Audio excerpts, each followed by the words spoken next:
How to pick a niche the smart way. I hope it's abundantly clear to you that a lot of people fail to make money online because they don't know how to pick niches the right way. They end up building the wrong kind of business. Regardless of how much time, effort, and money they put into their business, nothing seems to work. At best, they're forced to settle for cents on the dollar. At worst, they don't make any money at all. Picking a niche the smart way involves several filters. You have to make sure that you go through this process. You can't skip a step. You can't assume that you know what's hot, and you can't wait to just build a website and get going. I'm telling you, your impatience will ensure the early death of your business, guaranteed. Step number 1, start with your personal interest. The first thing that you need to do is to be clear about your personal interests. What kind of topics would you love to write about?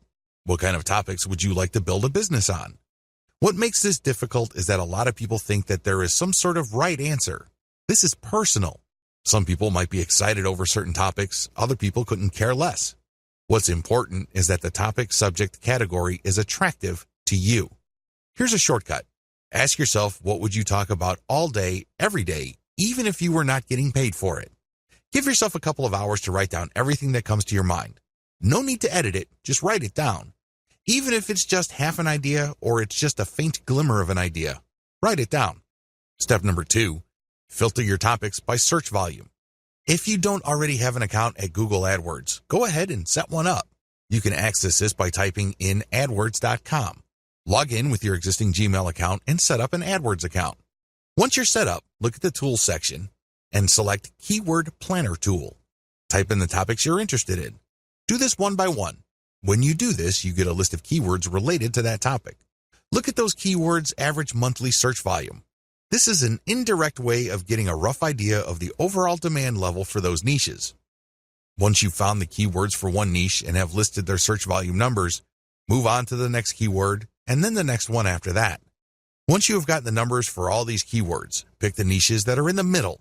You don't want niches that have too much search volume because they most likely have a lot of competition. On the other hand, you don't want niches that have too little search volume. Step number 3, filter by commercial value. On Google's Keyword Planner tool, next to each keyword's expected monthly search volume is a dollar figure. This is the estimate AdWords gives you regarding how much advertisers will pay per click on ads that show that keyword. This gives you a rough idea of the commercial value of each niche. Again, line up the CPC value of the keywords, come up with an average, and then compare all the niches' average values. You should focus on niches that have a decent search value. We're talking at least $1 or more per click. Again, this is the average click value. Step number 4, filter by competition level. By this step, you have shortened your list quite a bit. The next step is to enter each of the keywords related to the niches that are still on your list into Google's main search box. When you do a search on Google, it will tell you how many websites ranked for that keyword. Take note of this. You will then see how many competitors you have on average per niche.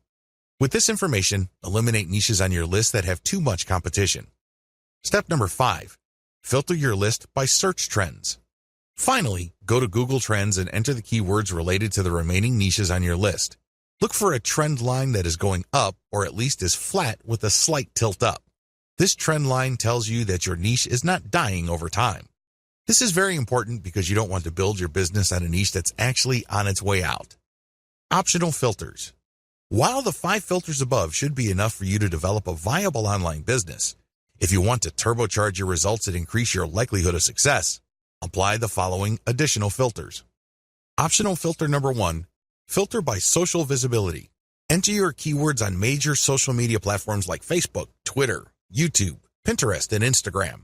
Can you tell if there are a lot of existing accounts on those places that talk about your niche? If there isn't, delete the niche from your list. Optional filter number 2, filter by content virality. For this filter, look at the groups pages and accounts that target the niches that you have left on your list. Look at the engagement levels of the content in those accounts. Does it seem like there's an organic, active community built around these niches? If the answer is yes, keep the niche. If the answer is no, you might want to get rid of that niche. Keep all these in mind because if at least the main 5 selection factors are present, there's a strong likelihood your business will be successful.